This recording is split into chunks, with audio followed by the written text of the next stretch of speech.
All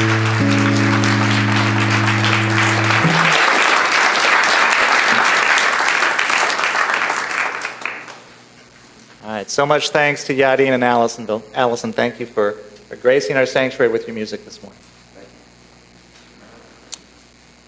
There's an old joke that you may have heard. A devoutly pious man is trapped in an area of town that is flooding, and so he goes and he gets on his knees and he prays to God to save him. And the waters are rising, and by a man comes by on a canoe and says, "Come on, get in and I will paddle you to safety." And the man says, "No, there's no need. God is going to save me." So the guy in the canoe says, "Really, buddy?" But no, he insists. So eventually the man in the canoe gives up and paddles on. And the waters are still rising, so a man comes by on a speedboat and says, "Buddy, get in the boat. Let's get to safety." And the man says, "There is no need. God is going to save me." The guy in the speedboat eventually gives up and boats away, and the waters are still rising, and finally the man is driven up onto his roof with the waters rising all around him. And a helicopter comes by, and they lower a ladder and say, "Buddy, grab hold of the ladder and we will fly you to safety." And the man says, "God is going to save me." And he waves the helicopter away, and the helicopter eventually flies off. And I'm sad to say the waters keep rising, and the man is swept away from the roof, and he drowns. So he wakes up at the pearly gates, and after passing his way on through, as a very pious man, he gets an audience with God. And he says, "God, I am very disappointed. No one in the world had more faith than me. How could you possibly fail to save me?" And God says, "Geez, I sent a canoe, a speedboat, a helicopter. What more do you want from me?" So this December, our worship themes are waiting, hoping, and longing, and today we're talking about hope.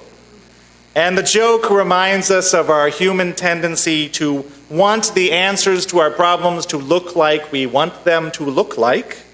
And so we may sometimes let the fulfillment of our hopes pass right on by because it is not what we imagined for ourselves. The joke itself is wrapped in a particular Christian theology that may or may not resonate with you. Right? As Unitarian Universalists, we bring many different theological perspectives into this space.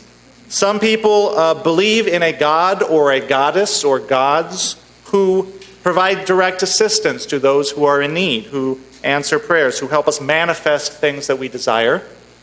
Some people do not believe in that kind of a god, or perhaps any kind of a god.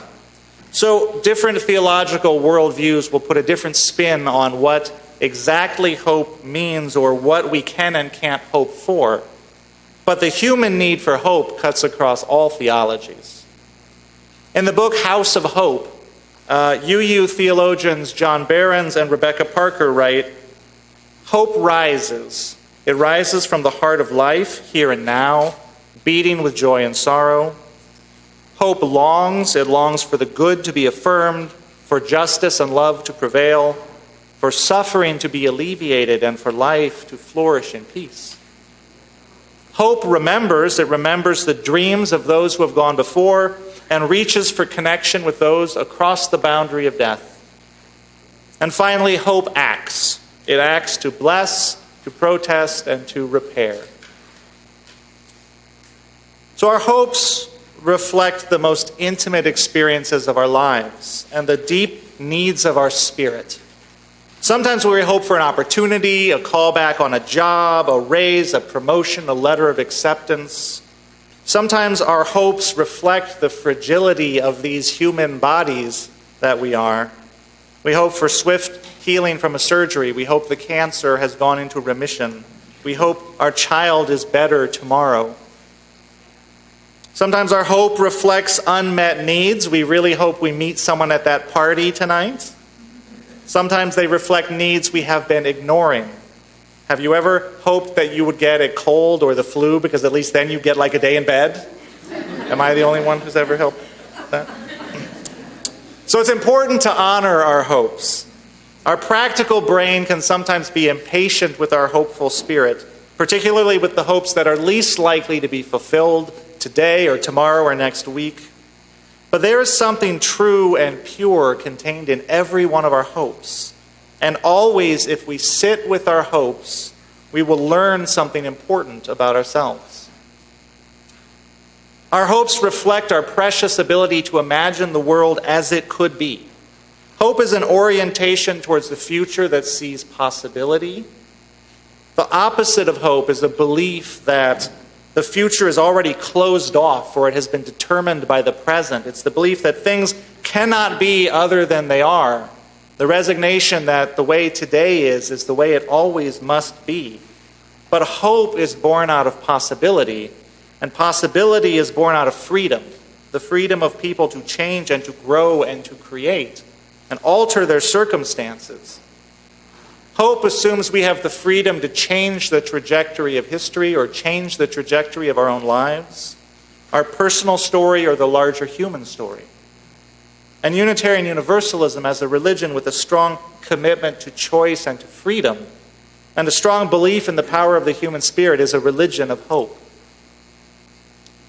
Hope remembers and honors those who came before us.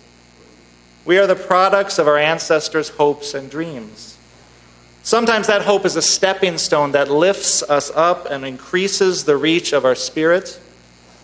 Sometimes that history lays on us heavily, and we have to unburden ourselves of the hopes of others, as if discarding multiple layers of heavy coats. Because our hopes should rise fresh from the depths of our own unique personality and experience and potential. They should not be handed down to us secondhand in musty old boxes. But we must never forget that our opportunity is the product of the hard work and risk and sacrifice of those who came before. We live in the world that they hoped for and did their best to make real for us. So we honor their gifts by doing the same for future generations. Hope acts. Hope is not a passive waiting, like the man on the roof waiting for God to whisk him away. Hope comes alive when we act, and then out of that action, hope engenders more hope. Hope is taking the next best small step when the larger problem seems insurmountable. Hope is speaking up when a truth needs to be heard or a question needs to be asked.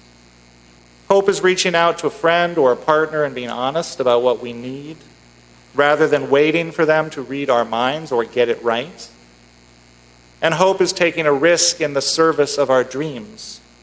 We honor our hopes when we take an action in their service. Whatever the outcome, this is a way of saying yes to life's potential and saying yes to our truest self. Our hopes extend beyond our own lives, of course. We hope for our children, we hope for our planet, we hope for future generations, that they may know prosperity and peace and freedom. We hope for the stranger, that they may be welcomed. We hope for the forgotten, that they may be pulled into love's embrace. This is what our religion calls us to do, not just to hope for ourselves, but for one another and to act on those hopes. Hope blesses and repairs, says Parker and Burns. So your hope can be part of the healing of the world. Your hope can bless and repair. This might look like the activist or the protester fighting for human rights or better working conditions or fighting against war. And Unitarian Universalism does have a proud tradition of putting its hope into action in that way, of taking its hope to the streets or to City Hall, as it were. But it may also look like the teacher who takes such care and faithfulness to illuminate young minds. It may be the artist who shows the world another way of seeing, a fresh perspective, a new path that breaks us out of the old, worn-out ways. It may be anyone who risks to be there for another person with a word of encouragement or material support at a time when they need it. So knowledge, art, education, opportunity, these increase the sum total of human freedom. They widen the sphere of human possibility. They allow for more originality and more imagination to come into the world. And hope is born of freedom and opportunity and imagination. Unitarian Universalism believes that anything that unleashes the human spirit is done in the service of hope. But is it only the human spirit? Is humanity in the end alone in our hoping? Or is there some spirit of life or love that also hopes, that weds its hope to ours, that pours its spirit into our spirits, that opens possibilities for us we might never otherwise foresee? I don't pretend to know the answer to that question.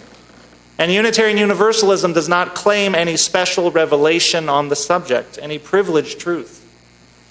But for those who do believe, or those who have felt their lives touched by unexpected, unexplainable hope in their time of need, I offer you the words of the poet Rilke, who wrote, "The leaves fall as from afar, like distant gardens withered in the heavens. They fall with slow and lingering descent, and in the night the heavy earth too, from out of the stars into solitude. Thus all things fall, but there is one who holds this falling infinitely softly in his hands." To me, it's a beautiful image. The inevitable falling of all of our lives held in infinite softness. I don't know if it's more than an image, but I do believe that we can all choose to hold one another's dreams softly in our hands. I believe there is love enough in the world to gentle our falling, and more love still to lift us up to undreamt heights, and in the end, such an abundance of love that no one need ever be left out of its embrace. Hope rises from the heart of life. It longs for the good. It remembers the dreams of those who have gone before. It acts to bless and to repair.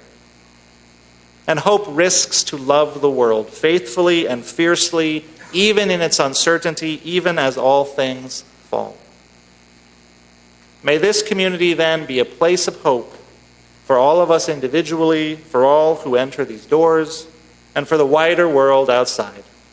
Blessed be, and amen.